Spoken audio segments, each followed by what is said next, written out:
Hello everyone, welcome to the Babylon YouTube channel. Let's continue learning crochet together.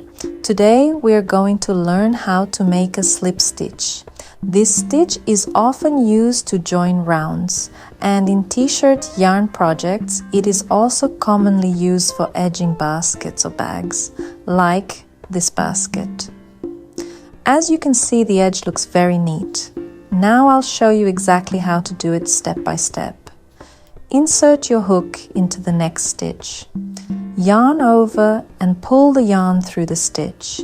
Then pull that same loop directly through the loop on your hook.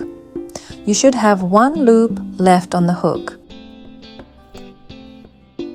Try to keep your tension even and do not pull too tightly so the edge stays neat and flexible.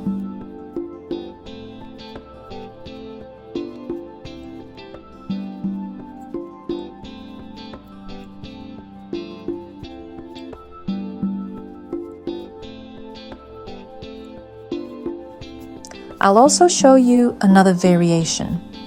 A slip stitch worked in the back loop only. It works the same, but we insert the hook not under both loops of the stitch, just under back loop.